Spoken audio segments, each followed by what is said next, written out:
Boa noite para vocês que estão aqui. Hoje é dia 12 de agosto, nós estamos lendo Teologia e os LGBTs. Estamos no capítulo 2, na página 86. Então, retomando, nesse capítulo nós estamos estudando sobre a emergência das questões de gênero e orientação sexual.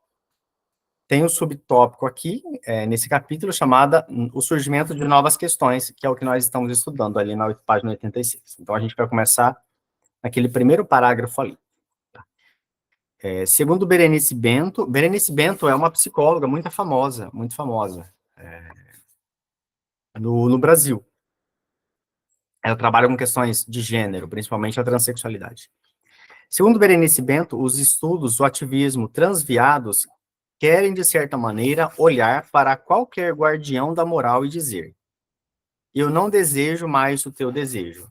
O que você me oferece é pouco. Isso mesmo, eu sou bicha, eu sou sapatão, eu sou traveco. E o que você fará comigo? Eu estou aqui e não vou mais viver uma vida miserável e precária.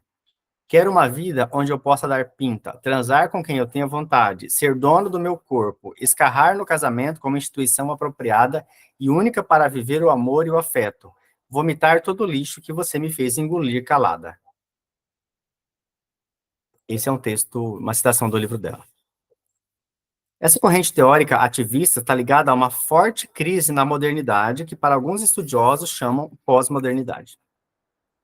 Um tipo diferente de mudança estrutural estaria transformando as sociedades modernas desde o final do século XX.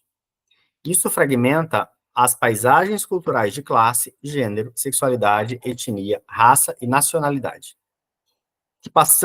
que no passado tinha fornecido aos sujeitos sólidas localizações como indivíduos sociais. Estas transformações também estariam mudando as identidades pessoais, abalando a ideia de que a pessoa tem de si mesma como sujeito integrado. O sujeito do iluminismo, que supostamente tinha uma identidade fixa e estável, foi descentrado. Isso resultou em identidades abertas, contraditórias, inacabadas e fragmentadas do sujeito pós-moderno. Até aqui tudo bem? Alguém tem alguma dúvida, comentário? Se alguém tiver, me interrompa, por favor, tá? Fica à vontade. Atualmente, a filósofa norte-americana Judith Butler articula feminismo e diversidade sexual e problemas de gênero na perspectiva queer. Ela é autora do livro Problemas de Gênero, Feminismo e Subversão da Identidade. Para ela, o gênero estabelece intersecções com as modalidades raciais, classistas, étnicas, sexuais e regionais de identidades discursivamente constituídas. Tornou-se impossível separar a noção de gênero das interseções políticas e culturais. Tornou-se impossível separar a noção de gênero das interseções políticas e culturais em que esta noção é produzida e mantida. São instituídas relações de coerência e continuidade entre sexo, gênero e prática sexual.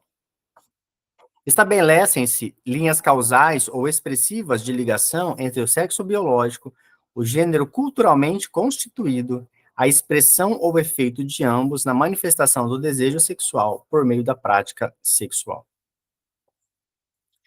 Esse parágrafo é bem complicadinho. Alguém ficou com alguma dúvida?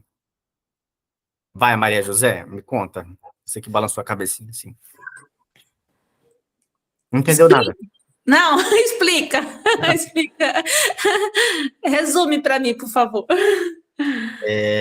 A Judith Butler era uma filósofa norte-americana. Ela tem um livro chamado Problemas de Gênero. Eu tenho ele, aliás, ele estava em cima da minha mesa até ontem. Já tirei. Ela tem um pensamento de que o gênero de uma pessoa, ela não é constituído pela biologia, pela anatomia, que é o que geralmente a gente fala. Então, você vai preencher uma ficha em qualquer lugar, a pessoa vai te perguntar, qual é seu gênero? Masculino e feminino. E por masculino entende aquele que tem pênis, e por feminino aquele que tem vagina. E aquele que tem pênis deseja quem tem vagina, e aquele que tem vagina deseja quem tem pênis. A Judith Butler disse que entre um e outro, entre o masculino e o feminino, existe um espaço aqui dentro que tem gente que tem pinto, mas que não gosta tanto de quem tem vagina. Gosta menos. E gosta mais de quem tem pinto. E a mesma coisa para a vagina, né? Então, esse modelo de que só tem 2 gêneros não se sustenta. Porque as pessoas aprenderam a desejar desta forma. As crianças, elas foram ensinadas, as crianças que têm pênis, elas foram ensinadas desde criança que elas usam azul, que elas têm que gostar de menina, que elas brincam de carrinho e que elas têm que ser agressivas. As meninas, aquela criança que nasceu com vagina, ela é, desde pequenininha, treinada a ter a sua sexualidade mais fechada, a usar cor de rosa, a ser dona de casa, a ser mais recatada e não brutal. Ou não possa expressar de uma forma um pouco mais explícita a sua virulência.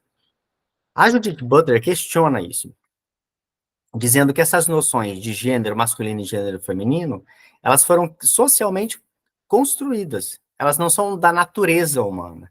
E de onde é que ela tirou essa ideia? Né? Dizendo assim, não, ninguém nasce homem, ninguém nasce mulher. Antes da criança nascer, existe uma cultura que diz o que aquela pessoa que tem pinto vai ser e como ela vai se comportar, e como aquela pessoa que tem vagina vai se comportar. Então, antes da criança nascer, o destino dela está traçado. Então, a Butler questiona isso. De onde é que ela tira isso? Dos números. Ela pega pesquisa em qualquer lugar do mundo e ela começa a mostrar que tem muitas pessoas que têm pênis e que não têm atração por vagina. Tem muitas pessoas que têm vagina e não têm atração por pênis. E isso, desde características biológicas quanto questões culturais. Então, eu me lembro que no ano 2000, ou um pouco depois, 2010 no máximo, saiu umas pesquisas muito interessantes, publicadas pela Nature, uma revista norte-americana famosa sobre ciências, falando do gene gay. Então foi descoberto um gene que poderia ser o gene gay. Até hoje isso não é comprovado, isso não se sustenta. Só que isso diz alguma coisa, que há algumas pessoas que internamente, durante o processo de miose, Hélito, me ajuda, meiose, mitose, meiole, enfim. Na hora da divisão das células, pode ser que tenha algumas que, dependendo da quantidade de testosterona ou feromônio colocado de uma mulher, durante a gestação, isso influencie na sexualidade da criança. Isso também não passa nenhuma segurança, mas existe essa teoria. Então, a Butler, essa filósofa, ela questiona tudo isso. Ela fala, não dá mais para a gente se sustentar dizendo que o gênero é só masculino e feminino. Tem alguma coisa entre o masculino e o feminino que a gente nunca olhou e que a gente deveria olhar. E aí ela parte antropologia, biologia, cultura, sociedade, religião. Ela coloca a religião contra a parede. Nós estamos em agosto, estamos exatamente naquele mês da família, né? As famílias, tem bastante aqui. Eu me lembro que no mês de agosto eu perdi a voz, no meu período de padre. Sempre perdia. Porque esse assunto me deixava doido. Como é que a gente vai falar das famílias? De que família nós estamos falando na Igreja Católica? E os casais gays que moram na paróquia? Estão falando da família deles também? Hoje eu fui em algumas postagens e escrevi assim, olha, nós gays também somos família. Vocês estão incluindo a gente nas orações? Aí depois eu parei para ser respeitoso. Isso me incomoda, Fernando, também. Principalmente aqui na minha paróquia, né? Na questão da Semana da Família. Aquela família tradicional lá, o papai e a mamãe e os molequinhos. Aí sobe lá no presbitério a mamãe e o papai e os molequinhos. E nós ficamos aqui na Assembleia, né? E eu questiono a pastoral familiar, cadê? Né? A representatividade das famílias que estão, né, na caminhada da igreja, né? Cadê as viúvas lá também? Não é só, né?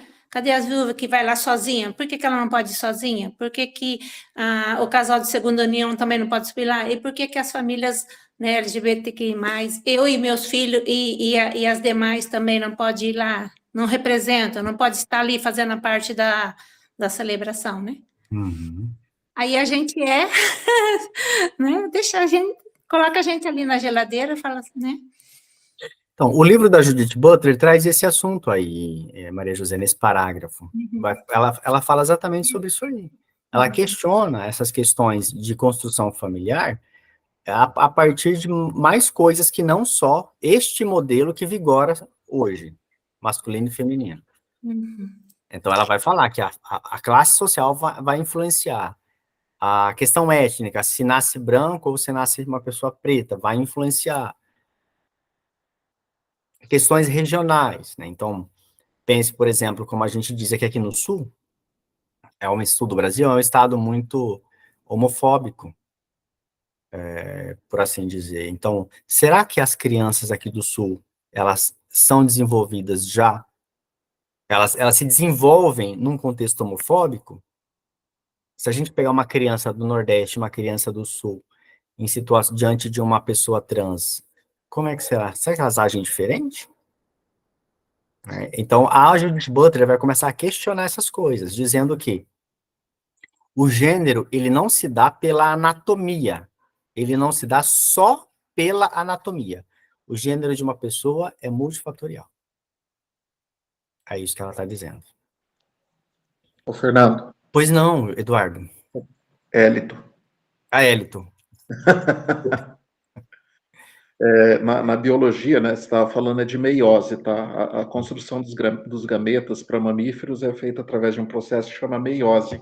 Divide uma célula diploide em duas haploides, né? Para juntar 50% da carga cromossômica masculina e feminina e formar um embrião, que daí é diploide, né? Ele é completo. E tem muitos fatores que definem essa questão do gênero através dessa orientação sexual e da atratividade, né? Hormônios, feromônios, aparências, né?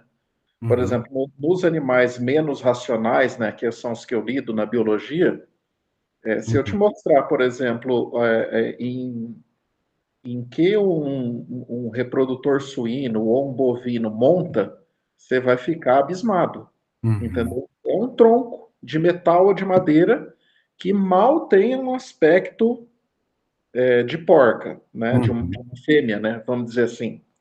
Mas tem a característica de imitar o dorso, entendeu? O dorso côncavo do animal, né? Só aquilo ali já atrai ele e ele entende que aquilo ali é uma fonte de prazer sexual. Nossa, Hélito. Você me fez lembrar um assunto na minha família exatamente sobre isso, uma piada na minha família com uma cena dessa. Agora, escutando de você, eu descubro que essa piada não nasceu do nada. Que é o seguinte, minha família, a gente veio do sítio, a gente criava porco, tinha essas coisas para o consumo próprio, né? E aí, um dia pegaram uma das porcas do meu avô se roçando numa cerca. Ali, né? E aí o pessoal brinca, ela tava rucu, rucu, rucu, rucu, rucu, rucu. Isso virou uma piada na minha família, né? Essa cena. Para falar agora, você falando isso, eu consigo entender melhor. Por exemplo, para nós que estamos lá na fazenda, é muito comum você ver, por exemplo, um reprodutor montando no muro. E a gente tem que tirar, porque ele começa a bater com o pênis na parede e se machuca, né? E as fêmeas, quando não tem o macho, elas montam entre si. Entendeu? E isso é algo muito comum, que faz parte do nosso cotidiano, né? Então, mostra essa questão de que existe no meio biológico, né? E também existe no humano, né? Quando o homem objetifica a mulher, né? Ele vê o peito, é a bunda, né? É o corpo, né? Da mesma forma, a mulher que vulgariza, né? O homem é só pau, né? Ou objetifica o homem. O homem só é bonito quando ele é musculoso, quando ele é alto, né? Quando a aparência tem aquela aparência viril, né? Então tem muito a ver com isso. E na verdade, se você for pesquisar, tem a ver com esses feromônios, com o aspecto da aparência, né? Que daí determina essa atração, né? Para quem vai se atrair, né? Lógico que nós, isso daí apuramos mais, somos animais racionais, mais inteligentes, né? Então a gente desmistifica muito esse contexto todo da sexualidade, né? Estuda mais também, né? Maravilha. Olha aí, Maria José. Mais alguém? Cristiano, Eduardo, alguma dúvida ou comentário? Então, alguém pode continuar lendo, por favor? Na página 87, ali, a aparência.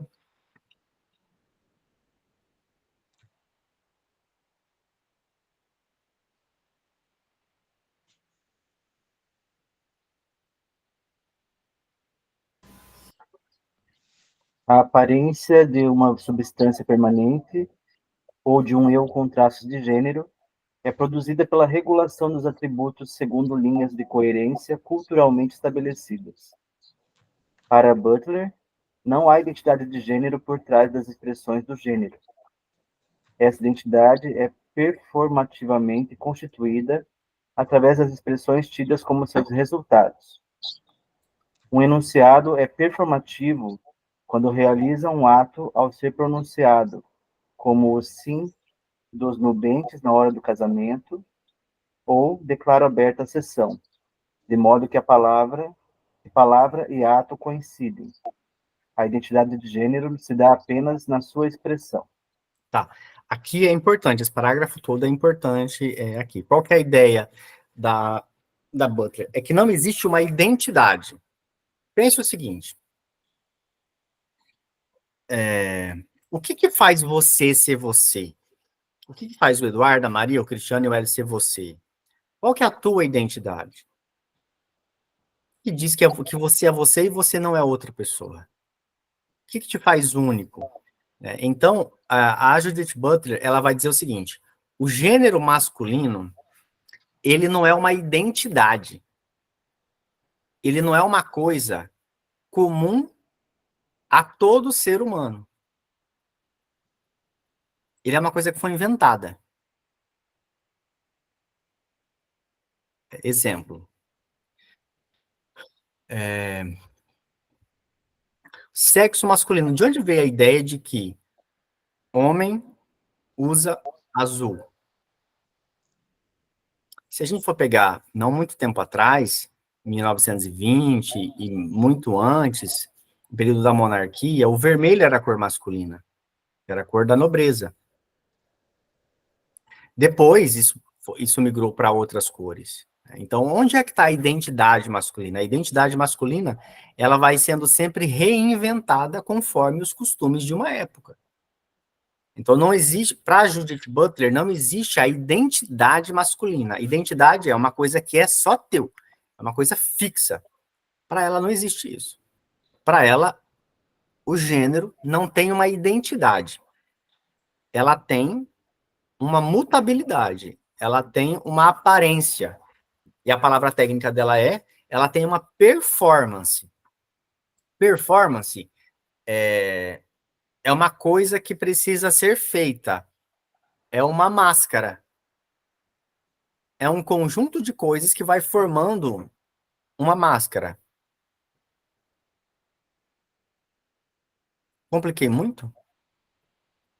Não. Maria José? Se não entendeu, pode falar, tá? Então, o que a identidade masculina, ela existe? Porque se ela existe, existe um homem, pelo menos um homem que é masculino. Mas todo homem é masculino? A pergunta é, o que é masculino? Se historicamente o que é ser masculino mudou muitas vezes. Então existe algo que é masculino? O que torna um homem masculino? Então, se a gente for pegar os estudos, a gente vai ver que isso mudou ao longo da vida. E com isso, a Judith Butler, a filósofa, diz que o gênero, então, ele não tem uma identidade. Ele não tem uma coisa fixa. Ele tem uma performance. Ele é sempre refeito ao longo do tempo.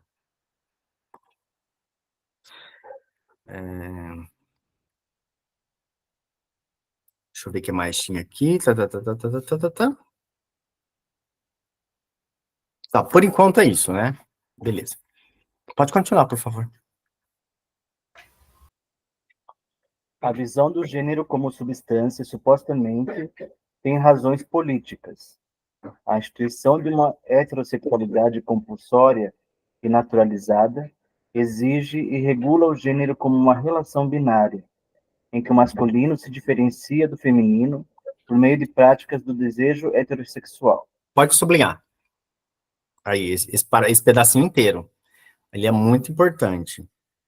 A visão do gênero como substância supostamente tem razões políticas, né? Então, o que ele quer dizer com razões políticas? Razões que não dizem respeito à natureza, com N maiúsculo.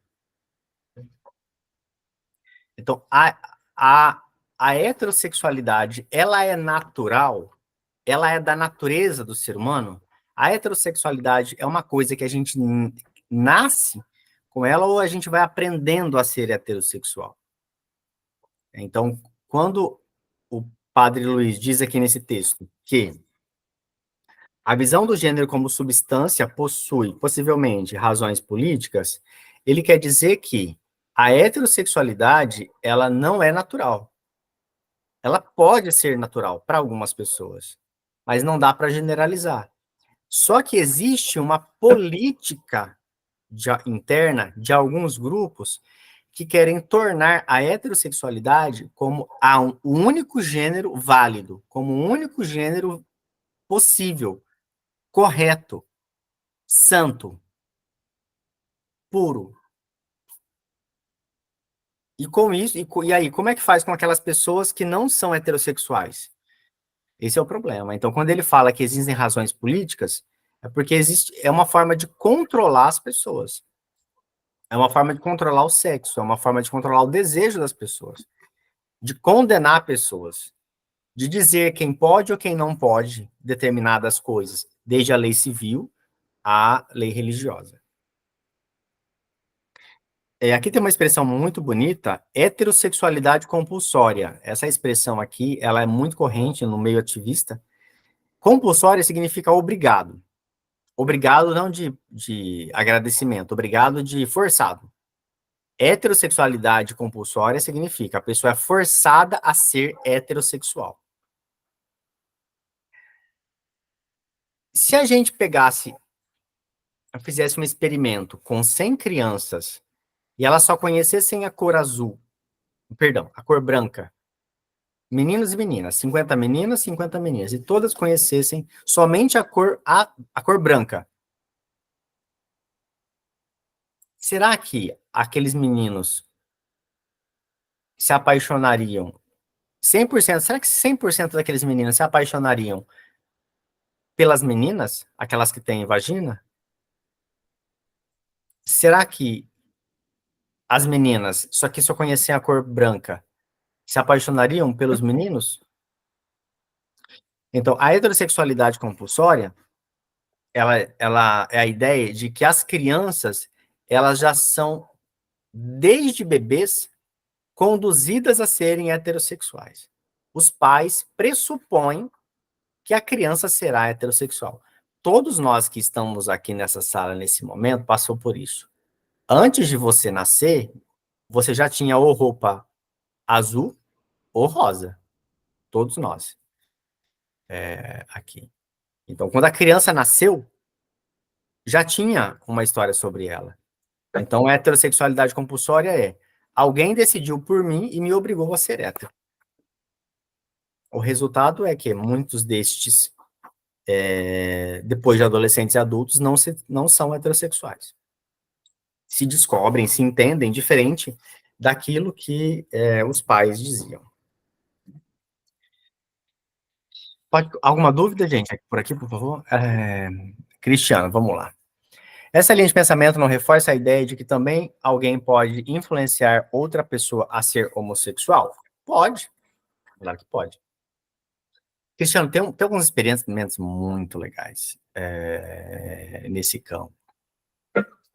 De que alguém pode influenciar o outro, né? Em que medida uma pessoa pode influenciar ou não outra pessoa. Tem alguns experimentos que quem trabalha isso muito é o marketing. Os cursos de marketing amam fazer isso. Que é assim, quais cores despertam mais desejo nas pessoas? Quais formas despertam mais desejo nas pessoas? Como eu influencio alguém a gostar de determinada coisa? Por exemplo, aqui no Ocidente, a cor vermelha, ela é tida como a cor da paixão. Ela é tida como a cor do desejo. Então, a maçã sempre vai ser muito vermelhinha, o coração vai ser vermelhinho. Se você colocar uma mulher como objeto de desejo, você vai colocar nela uma roupa vermelha.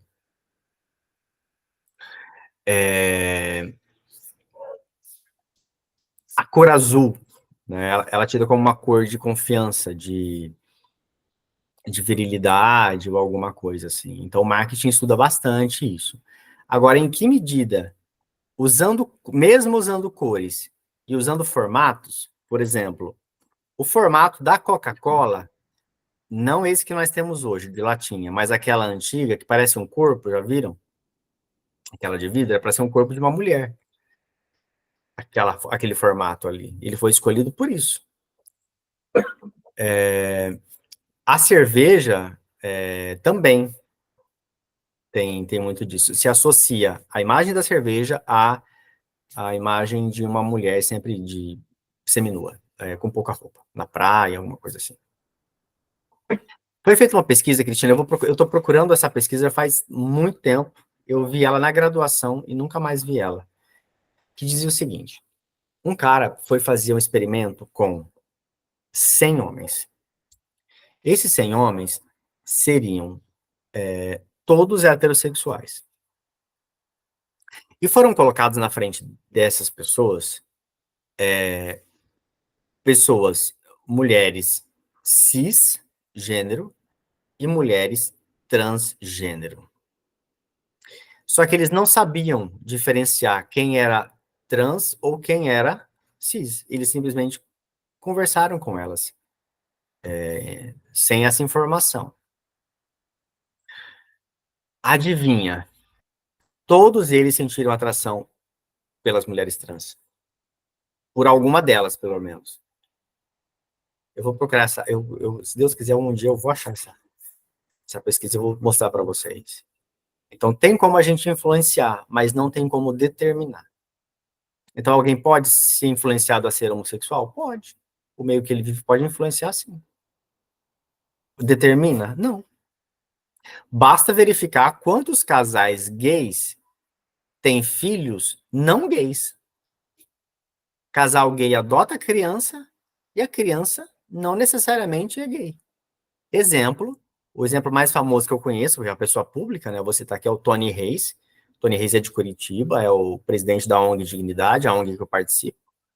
Ele foi o primeiro casal a adotar criança no Brasil. Primeiro casamento gay foi ele e o marido. Primeiro casal gay a conseguir um batizado na igreja católica foi ele. Então, ele tem uma história muito legal nessa área. E ele adotou 3 crianças ali. 2 são héteros e só um garoto gay. Pelo que eu sei, né? Pelo que eu acompanho eles nas redes sociais. Então, sim, Cristiano, pode influenciar, mas não determina. Como todos nós aqui fomos criados por um casal heterossexual e acho que provavelmente todos nós somos gays. Ou quase todos. Então, sim, influencia, mas não determina. Agora, utilizam isso contra nós, com certeza. Ah, tá andando com gay, né? Virou mulherzinha. Então, na igreja, sim, tem bastante disso. Eu me lembro que eu morria de medo de ficar perto de alguém gay, é gay, ele é gay também.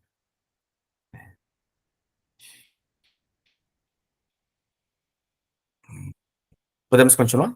Bem-vindo, irmão Valentim. Nós estamos na página 87. Obrigado, desculpa o atraso aí. Pode continuar, por favor. No finalzinho, nós estamos na última linha da página 87. A diferenciação dos polos da estrutura binária resulta em sua consolidação, com a respectiva coerência interna do sexo, do gênero e do desejo. A autora propõe uma reviravolta nessas configurações e suas ligações. O que acontece ao sujeito e à estabilidade das categorias de gênero, quanto ao regime epistemológico da presunção da heterossexualidade, é desmascarado, explicitando-se como produtor e reificador de categorias ontológicas. Qual é a melhor maneira de problematizar as categorias de gênero que sustentam a sua hierarquia e a heterossexualidade compulsória? Pois é. O Padre Luiz está fazendo a seguinte pergunta: se o que a Judith Butler falou é verdade, então como é que a gente sustenta a heterossexualidade? Será que essa heterossexualidade existe mesmo uma categoria de hierarquia, onde aquele que tem pênis é mais importante do que a pessoa que não tem pênis? Como é que se sustenta isso, né?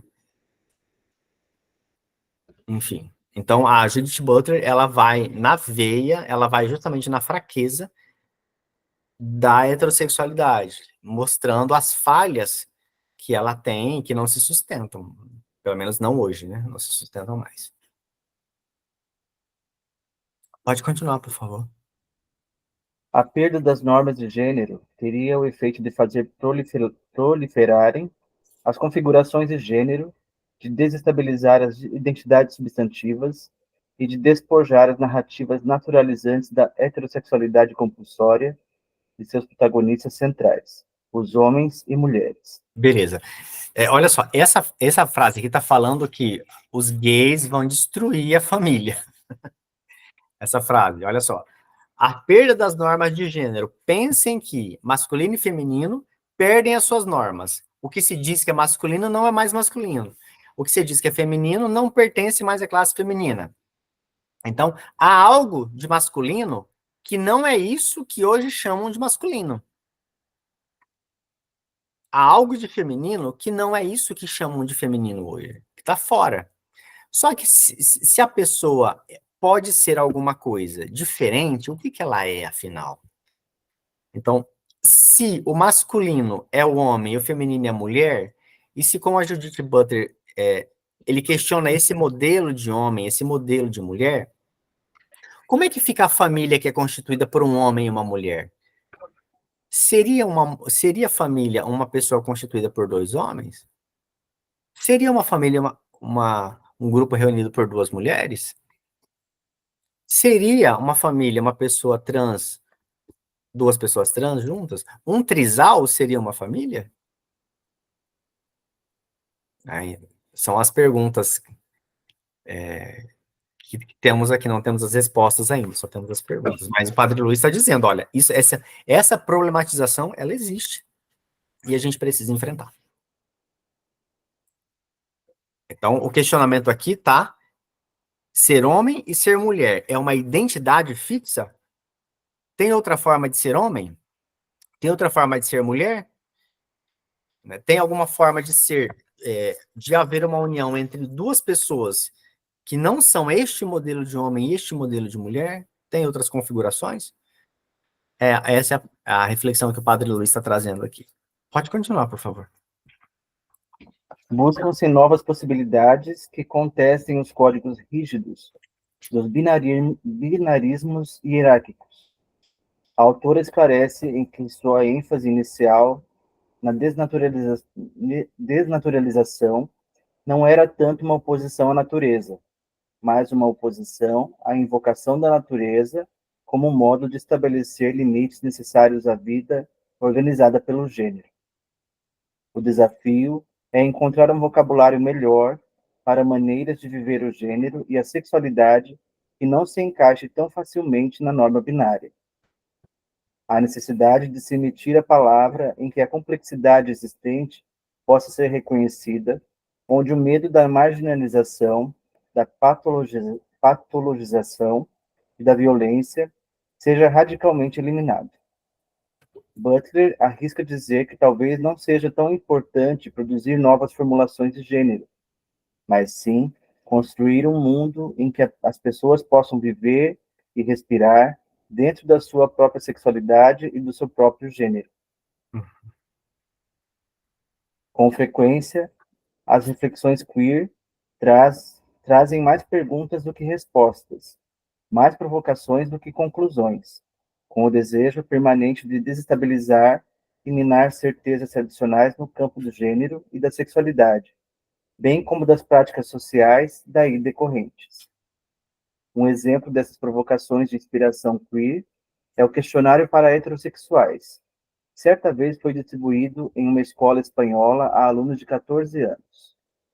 Ele questiona a heterossexualidade como a única orientação sexual legítima. Eis as perguntas. Presta atenção, que agora vocês vão ver o que é imbróglio, o que é dor de cabeça, o que é que faz a gente pirar o cabeção. Imagina com a gente que é adulto lendo essas perguntas, você imagina uma adolescente de 14 anos, né? Vai lá, Edu. O que você pensa que causou a sua heterossexualidade? Quando e como você decidiu que era heterossexual? É possível que a heterossexualidade seja apenas uma fase que você possa superar? É possível que a sua heterossexualidade derive de um medo neurótico em relação às pessoas do seu próprio sexo? Se você nunca teve relações com uma pessoa do seu próprio sexo, não pode ser que o que você precisa é de um bom amante do seu próprio sexo? Por que você insiste em ostentar sua heterossexualidade? Por que você não pode simplesmente ser quem é e ficar numa boa? Parece haver muitos poucos heterossexuais felizes. Foram desenvolvidas técnicas que podem ajudá-lo a mudar. Você já considerou a possibilidade de fazer terapia de reversão? Considerando a ameaça que constituem a fome e a superpopulação, a raça humana poderia sobreviver se todos fossem heterossexuais como você? A emergência da diversidade sexual e do gênero traz ainda novas configurações identitárias para além da sigla LGBT. Só um pouquinho, Edu, por favor. O que vocês acharam dessas perguntas aqui? Vocês sabem responder? Pois é. Imagina se a gente chega na igreja com um questionário, fica na porta da igreja com esse questionário. O que você pensa que causou a tua heterossexualidade? Quando você decidiu isso? Você já pensou em fazer uma teoria, uma terapia de conversão para deixar de ser hétero?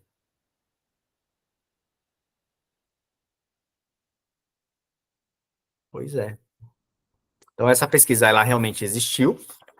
Eu fui olhar ali no índice, ela está publicada, inclusive. Pompeu, questionário para heterossexuais, em Caros Amigos, maio de 2008.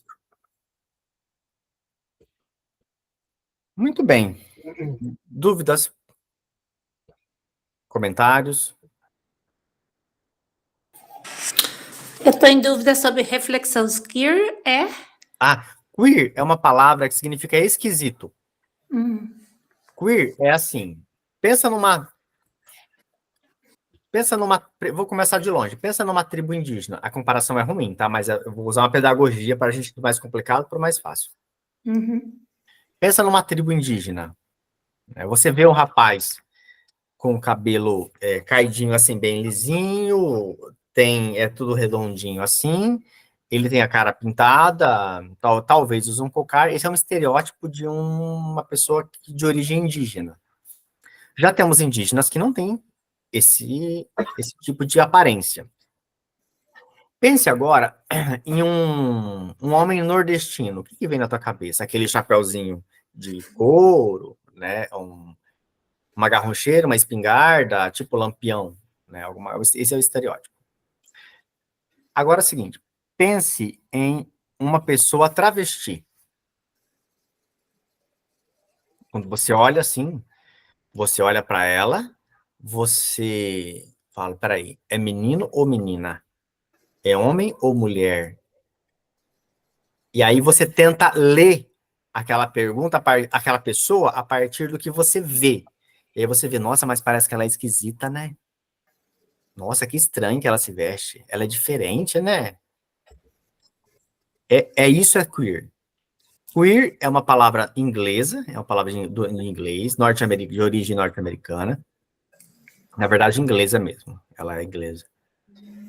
E para dizer dos grupos sociais que não se vestem e não se comportam tal qual homem, tal qual mulher contemporânea. Então, essas pessoas, quem fazia muito isso, grupos punks, lembra desses grupos? Que andava de preto, boina preta, couro, cabelo espetado, outros grupos. Então, grupos que estão fora da normalidade, do status quo. São grupos chamados de esquisitos. Então, queer é aquela pessoa esquisita que tem a ver com questões de gênero. É menino, é menina, alguma coisa que não é nem menino nem menina, então ela se veste e se comporta diferentemente daquilo que a sociedade entende como homem ou como mulher. A palavra queer vem do inglês mesmo, significa esquisito. Obrigadinha. Nada. Podemos continuar? Vamos lá, gente. Vamos terminar esse capítulo, pelo menos. Só tem mais uma página. A gente termina hoje. A emergência da diversidade sexual e de gênero traz ainda novas configurações identitárias para além da sigla LGBT. Neste âmbito, há vários tipos de pessoas intersexuais, mencionadas acima, apresentando variações de caracteres sexuais, incluindo cromossomos ou órgãos genitais, que dificultam a sua identificação como totalmente femininas ou masculinas. Pessoas assexuais, supostamente nascidas sem o desejo de manter relações sexuais, e, em alguns casos, nem relações amorosas. Pessoas pansexuais, com atração sexual ou amorosa, independentemente de sexo ou identidade de gênero, e pessoas não binárias, que não se identificam como homens nem como mulheres, mas como algo entre os sexos, ou uma combinação de ambos, ou algo além, reagindo aos estereótipos e ao sistema binário. Alguns ampliam a sigla LGBT para LGBTQ+, onde Q corresponde aos não binários, genderqueer, e mais corresponde a todas as demais identidades não incluídas nas letras anteriores. Os estudos de gênero que abrangem essa complexidade são conhecidos em inglês como Gender Theory, comumente traduzido como teoria de gênero. Mas, nesse caso, teoria não é uma tradução apropriada porque esses estudos são bastante heterogêneos. Não há uma explicação unificadora e abrangente, como é o caso de uma teoria. O que há é um acordo geral em considerar os complexos comportamentos, direta ou indiretamente ligados à esfera sexual, como fruto de dimensões diferentes, não totalmente independentes e que, por sua vez, complexas. O sexo anatômico, o reconhecimento de si como homem ou mulher, o papel de gênero e a orientação sexual. Nem sempre há uma coerência necessária entre o sexo atribuído ao nascer, o reconhecimento e a vivência da própria identidade como homem ou mulher, o desejo e a prática sexuais. As diferentes identidades que compõem a sigla LGBTQ+, mostram isso e expressam a complexa diversidade entre homem e mulher. Tal é o denominador comum dos estudos de gênero. Portanto, como não há propriamente uma teoria, convém-se falar de estudos.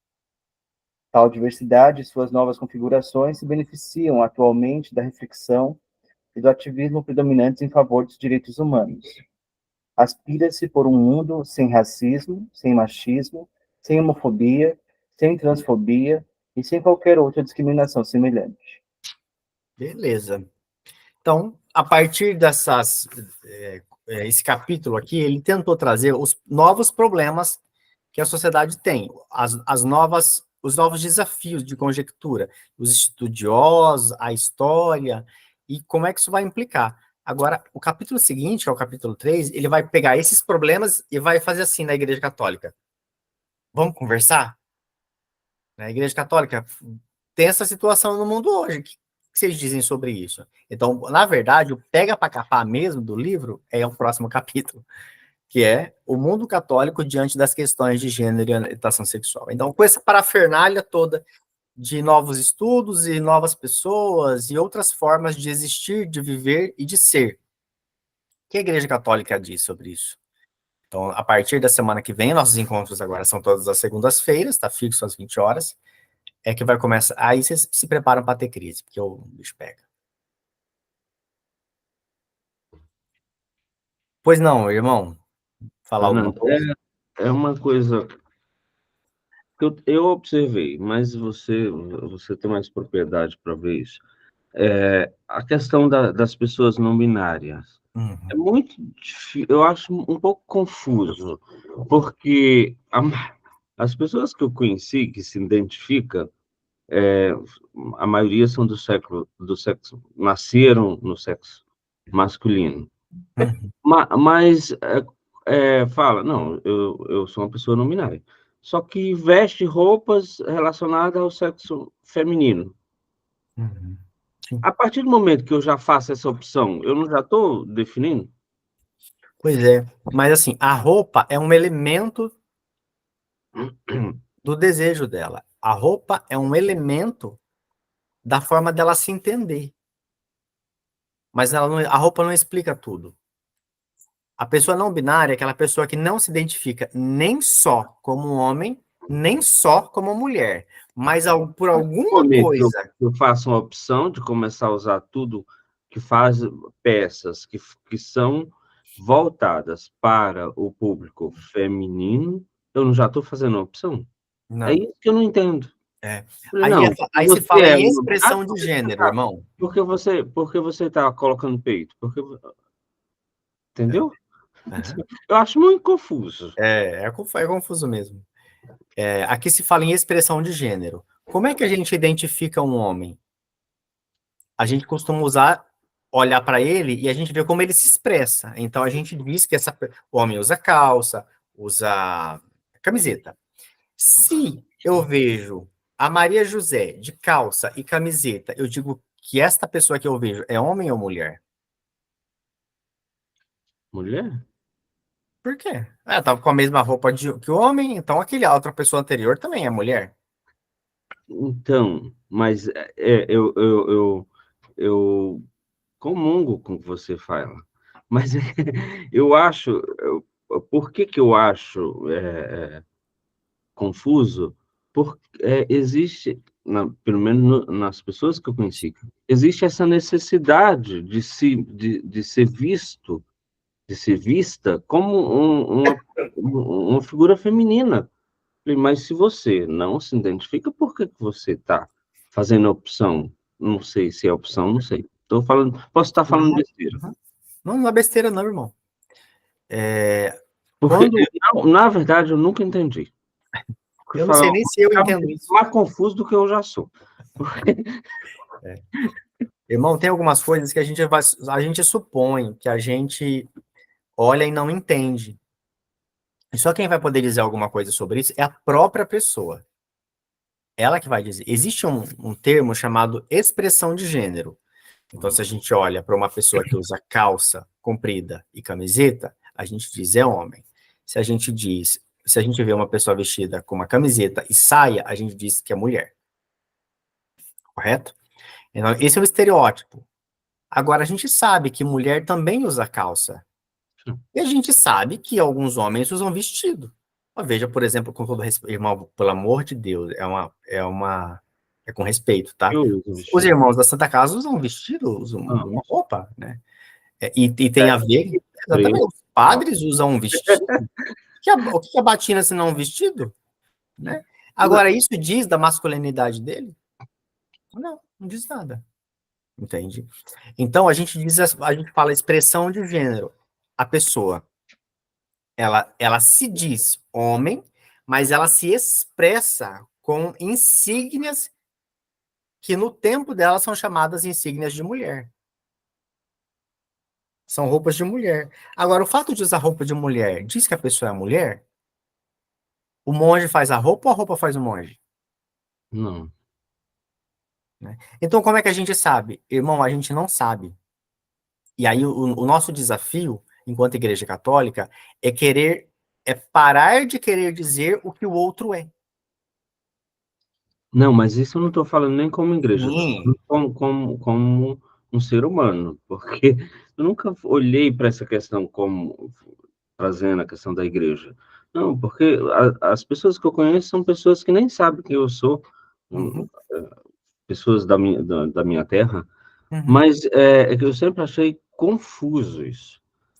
Isso, é confuso mesmo. A partir do momento, por exemplo, eu tenho um amigo que o nome dele é Matheus, a Mateusa.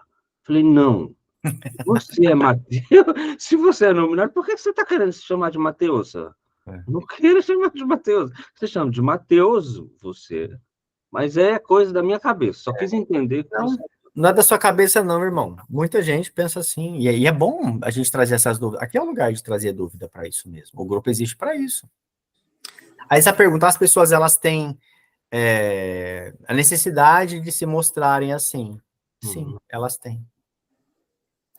E daí, né, Fernanda, como o texto mesmo dizia, e você falou, a questão da roupa, da cultura, né? Uhum. A cultura não vai expressar, que nem aonde tem país, cultura que os homens usam roupa feminina, vestido, essa, né? Não vai dizer, não vai identificar ele como um homem ou uma mulher, né? Então, o estudo hoje trouxe essa questão da cultura também, da questões políticas, de quando a gente já nasce com tudo aquilo que está envolvido ali no nosso ambiente familiar, né, no país que a gente mora, na cultura que a gente vive. Uhum. Então, é complexo mesmo. Eu também estou ficando meio aqui, pensando aqui. Na hora que você fez aquelas perguntas ali, eu estou pensando E também. é bom a gente trazer, porque aqui que é o lugar da gente perguntar e dividir dúvida. Né? Eu me lembro que, bom, acho que todo mundo aqui já deve ter me visto de saia e unha pintada. Eu me lembro que quando eu voltei para Maringá 2 anos atrás, a minha mãe um dia, assim, a primeira vez, eu dei um tempo para ela, né, se acostumar, devagarzinho. E aí eu falei para ela assim, olha, tô indo no salão, vou pintar minha unha. Ela falou, se você me ama, não faz isso. Eu falei assim, ih, pode parar com esse chororô aí, não tá misturando as coisas, não tem nada a ver uma coisa com a outra, não, vamos parar. Né? Aí ela começou a chorar, eu fui lá, abracei, eu falei assim, olha, se a senhora acha que meu amor é menos importante do que uma unha pintada, né, a senhora, realmente, a senhora não entende amor, né? E aí eu fui lá e voltei, né, ela não queria nem olhar a primeira vez, isso. Aí, teve outras situações em que ela disse para mim assim, porque você faz questão de dizer para todo mundo que você é gay, você fica aí se mostrando sempre gay, gay, gay, gay, gay. Eu falei assim, mas eu vivi tanto tempo no armário, eu não posso me orgulhar da pessoa que eu sou, deu tanto trabalho para chegar aqui, eu tenho que pegar essa pedra preciosa que eu me tornei e manter ela dentro do armário, porque a senhora não gosta? E aí ela ficou quieta. Enfim, então existem algumas pessoas que têm essa necessidade. Eu sou uma delas. Eu tenho a necessidade de mostrar que eu sou viado. E eu não escondo, não.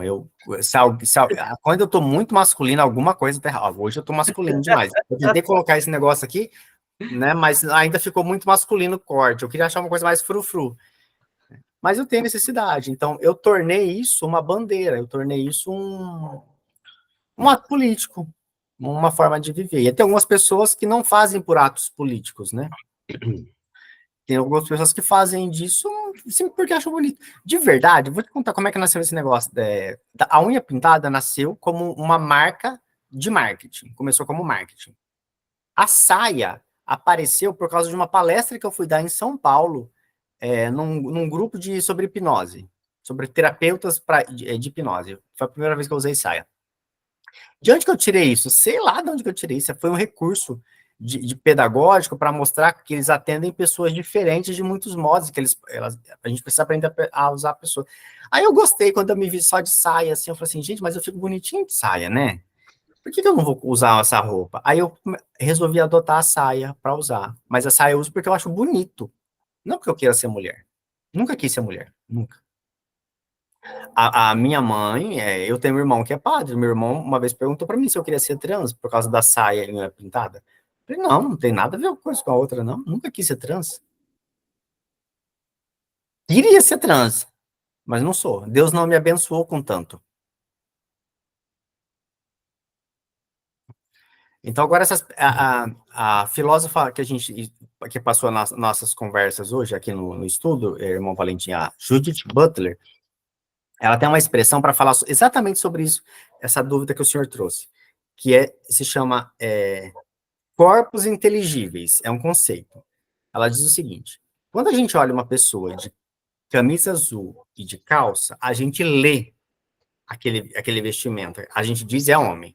Quando a gente vê uma pessoa de vestido, a gente diz é mulher. E quando a gente vê uma pessoa que tem barba, que usa uma camiseta e usa uma saia, é homem ou mulher? Aí a Judith Butler vai dizer assim: a gente não consegue ler essa pessoa. Ela fica ininteligível, não inteligível. A gente não consegue ler e dizer o que ela é. Aí ela fala, não dá para ler, a gente buga, porque a gente quer pegar e separar as coisas, porque só pode ser de outro jeito. É aquilo que a gente não consegue ler, é esquisito. Ó, Maria José, o queer aqui. Aí a gente sofre, porque a gente quer que seja tudo do jeitinho que a gente está acostumado a ser. Ah, mas a minha mãe, quando ela veio com essa história de, você faz questão de mostrar que você é gay. Eu falei, sim, mas qual que é o problema? Hétero não passa o dia todo batendo no peito? Hétero não vive andando com a camiseta de time? Hétero não vive andando, falando do pau de 30 centímetros? Mulher não vive fazendo cirurgia na sobrancelha, tirando papada, fazendo lipoaspiração, unha gigante, para ser mais feminina, para ser mais mulher? Isso não é se hipervalorizar a heterossexualidade? Eu passo o dia todo vendo homem fazendo isso, vendo mulher fazendo isso, por que eu não posso me orgulhar de ser gay? Aí ela ficou quieta. E olha que é minha mãe, gente. Eu discuti com a minha mãe, imagine. Fernando, Pois mas não. acho que até mesmo as pessoas não binárias, elas não se identificam não binárias de uma hora para outra. É muito sofrimento no binarismo, Eduardo. Então, e elas passam, Muito elas difícil. se acham que são gays, depois acham que não são, depois acham, né? Até chegar, até se definir como isso. Então, Elas transitam muito para lá e para cá, né? Aí se chamam de gênero fluido, né? Nem para lá nem para cá. Eu vou transitando, né? Aí depois elas se chamam de não binário, né? Mas até chegar a essa conclusão de aceitar uma identidade que não é fixa. e aí, para Não quando é... é alguém que a gente já conhece, para nós fica mais difícil ainda, porque a gente viu a pessoa crescendo daquela forma, né? Cresceu como um menino, né? E de repente agora não sabe o que que é. Né? Então, para nós é mais difícil, mas só eles mesmo para entender. Então, eu tenho vários pacientes não binários, trans, às vezes eu erro o pronome do paciente, porque é o dia todo às vezes eu olho, eu leio um menino, mas na verdade é uma menina, às vezes eu olho, eu vejo uma menina, mas é um menino, mas aí minha cabeça, durante o dia todo, eu erro direto, o nome eu peço desculpas, falo, desculpa, eu errei o pronome aqui, e é assim que a gente tem que fazer. Então, o melhor caminho, assim, eu abandonei de tentar entender, juro por Deus, eu abandonei, sim. Na dúvida, eu pergunto. Eu falo assim: você é menino ou menina ou alguma coisa diferente? Como é que eu te chamo? Como é que você quer que eu te chame? Eu pergunto desse jeito. Eu te chamo pelo masculino, pelo feminino? Como é que você quer que eu te chame? A vida segue desse jeito. É verdade. É complicado, É mas complicado. Irmão, é complicado. entender tudo. É. E a gente não vai. De verdade. Você vai chegar um momento e você vai falar assim: eu cansei dessa porra toda.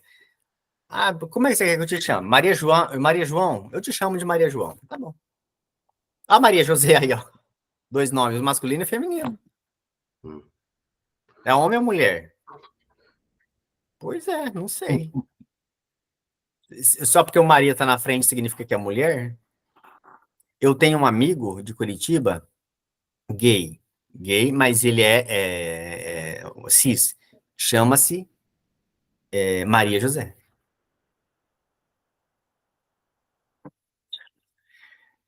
Gente,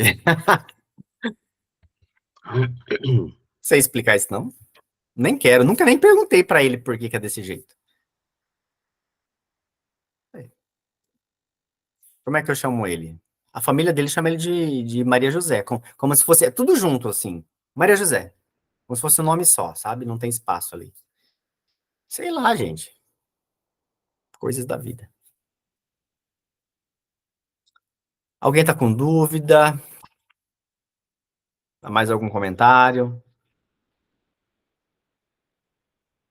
Podemos encerrar então por hoje? Então segurem aí um rostinho bem bonito para a gente fazer uma fotinha para aparecer no vídeo dessa semana. Então essa câmera tá suja. Eu acho que é o dedo no celular. Tá borrado.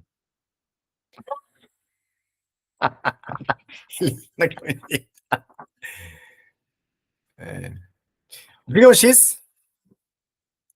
Vamos lá. Ai, agora não dá mais para segurar o livro. X. E salva nós, irmão. Deixa eu ver se deu certo. Não deu, não. De novo.